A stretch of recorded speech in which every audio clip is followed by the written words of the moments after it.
Dis bye bye aux pellicules. Avec ce spray, tes cheveux ne vont plus arrêter de pousser. Je te partage la recette à la fin de la vidéo pour que tu puisses faire chez toi un spray qui va faire pousser tes cheveux et à la fois te débarrasser des pellicules. N'est-ce pas génial? Adieu les pellicules! 5 astuces naturelles qui marchent vraiment. Marre des flocons blancs sur vos vêtements noirs. On a tous testé les shampoings chimiques qui décapent, mais saviez-vous que la solution se trouve peut-être déjà dans votre cuisine? Miam miam! Salut tout le monde! Aujourd'hui, on s'attaque au problème des pellicules avec 5 remèdes 100% naturels pour apaiser votre cuir chevelu et retrouver des cheveux sains. Les pellicules, c'est souvent un déséquilibre. Soit votre cuir chevelu est trop sec, soit c'est dû à un petit champignon, le Malassezia, qui se nourrit de sébum. C'est pourquoi on doit chercher comment l'éliminer. Voici comment l'éliminer sans agresser votre peau. Astuce numéro 1. Le vinaigre de cidre, c'est l'équilibreur. Pourquoi ça marche? Son acidité modifie le pH du cuir chevelu, empêchant les champignons de se développer. La recette normale, c'est 50% d'eau et 50% de vinaigre. C'est-à-dire, si vous avez pris 100 ml d'eau, vous prenez 100 ml de vinaigre. Alors, ce pH acide-là va empêcher les pellicules de proliférer au niveau du cuir chevelu et il va les détacher du cuir chevelu. Donc, pour l'application, vaporise après ton shampoing, laisse poser 15 minutes, puis rince à l'eau claire. En petit bonus, ça fait briller les cheveux. Astuce numéro 2. L'huile de coco associée avec l'arbre de thé ou l'essence d'arbre de thé. C'est l'antifongique. Pourquoi ça marche? L'huile de coco hydrate et l'huile essentielle d'arbre de thé est un puissant antiseptique. La recette, il suffit d'avoir 2 cuillères à soupe d'huile de coco et 5 gouttes d'huile essentielle d'arbre de thé. L'application, masse ton cuir chevelu avec ce mélange, laisse poser 30 minutes ou toute la nuit avant de faire ton shampoing habituel. Astuce numéro 3. Le bicarbonate de soude, c'est le gommage doux. Il fait la salsa avec ton cuir chevelu, quoi, tu comprends? Voilà. Pourquoi ça marche? Il exfolie les peaux mortes et absorbe l'excès de gras.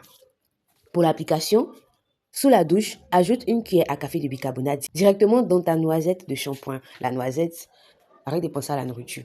Il s'agit de ce que tu vas servir dans ta main pour l'appliquer sur tes cheveux. Donc, la portion de shampoing que tu vas servir dans ta main pour l'appliquer sur tes cheveux, c'est là-dedans que tu ajoutes ta cuillère à café de bicarbonate. Et tu masses doucement et tu rinces bien. Attention, attention, attention. Tout excès nuit. Alors, ce shampoing au bicarbonate n'est pas à faire plus d'une fois par semaine. Voilà, vous devez le faire qu'une seule fois par semaine si vous voulez, ou peut-être une fois chaque 2 semaines, une fois par mois, selon la fréquence à laquelle vous voulez laver vos cheveux, mais pas plus parce que il peut avoir un effet asséchant sur le cuir chevelu. Et qui dit cuir chevelu sec, dit développement des pellicules. Et vous allez recommencer la routine, la routine, la routine. Bref, vous avez compris. Astuce numéro 4. Le gel d'aloe vera. C'est un puissant apaisant pour le cuir chevelu, pour ceux qui ont les démangeaisons. Il est ultra hydratant et cicatrisant.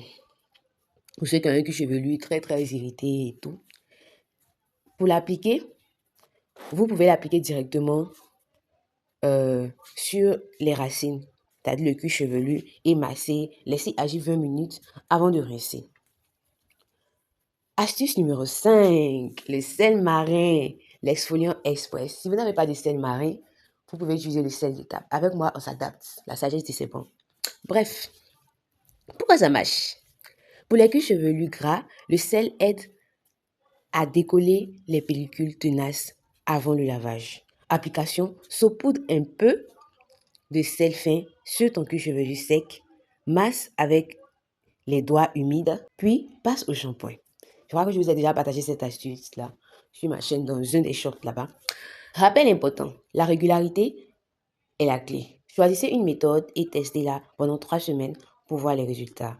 Conseil d'hygiène, ce que je peux vous conseiller, c'est de laver votre brosse à cheveux souvent et d'éviter l'eau trop chaude qui excite les glandes sébacées. Les glandes sébacées, ce sont les glandes qui produisent le sébum. Alors, si vous faites votre shampoing, c'est vrai qu'on peut utiliser de l'eau tiède, mais pas trop chaude, parce que si l'eau est chaude, elle va provoquer la production de sébum et vous allez encore vous retrouver avec plein de pellicules sur la tête.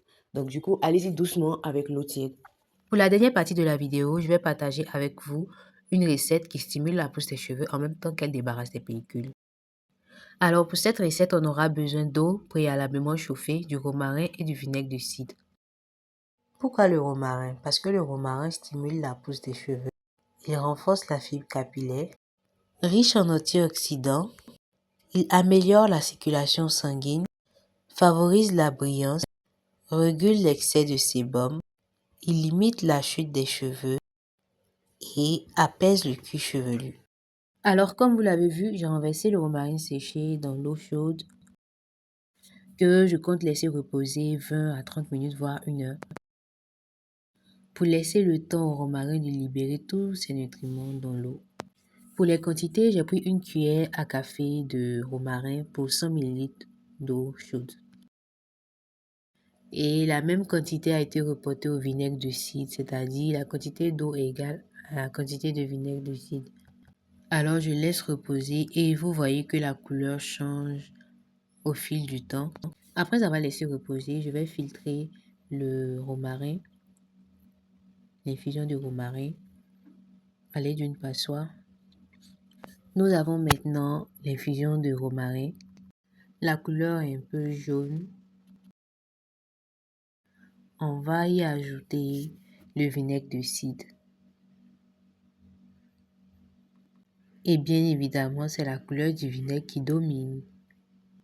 Pour la suite, vous aurez besoin d'un petit pot de spray pour renverser le mélange à l'intérieur. Et c'est ce mélange-là que vous allez pulvériser sur vos longueurs et même sur votre queue chevelue. Voilà. Il va vous permettre d'hydrater vos cheveux en période de sécheresse tout en les nourrissant et en même temps, au niveau du cuir chevelu, vous serez débarrassé de vos pellicules et démangeaisons. Votre cuir chevelu sera apaisé. Lorsque vous le faites, vous massez votre cuir chevelu correctement après avoir pulvérisé. Vous massez vos longueurs après avoir pulvérisé. Vous faites du bien à votre cuir chevelu. Le massage au niveau du cuir chevelu, il permet de stimuler la circulation. Et s'il y a une bonne circulation au niveau du cuir chevelu, vos cheveux vont pousser non-stop. Cette crème-là permet de garder les cheveux hydratés pendant longtemps. Elle aide aussi au démêlage. Et donc, même lorsque vous êtes stressé, vous pouvez faire cette routine-là. Spray, huile, crème. Spray, crème, huile. Bon, les gens appellent ça LOC, SIO, c'est-à-dire liquide, crème. Et oil, O c'est huile. Et elle aussi, c'est l'inverse, quoi. Liquide, huile et puis crème. Ça dépend de vous. Moi, je préfère elle aussi. Donc, voilà, c'est un peu comme ça que je fais. Je le fais chaque semaine, 1 fois par semaine ou 2 fois par semaine. Je veille à ce que mes cheveux soient hydratés, même lorsqu'ils sont tressés. Ce qui fait que la coiffure que vous voyez, elle a fait 1 mois. Mais je ne dirais pas qu'elle est neuve, mais elle est brillante, elle est encore en santé et mes cheveux ne risquent pas de se casser parce qu'ils mangent bien. Et aussi, c'est l'occasion pour moi de retenir en longueur, de stimuler la pousse et de ne pas être tout le temps en train de peigner. C'est un repos pour mes cheveux aussi. Alors, Si cette vidéo vous a aidé, n'oubliez pas de lâcher un petit pouce bleu et de vous abonner. pour plus d'astuces naturelles d'entretien capillaire, et si vous connaissez d'autres recettes ou astuces naturelles pour se débarrasser des pellicules, vous pouvez les partager en commentaire. Je me ferai le plaisir de vous lire et d'apprendre auprès de vous. D'ici là, à très bientôt.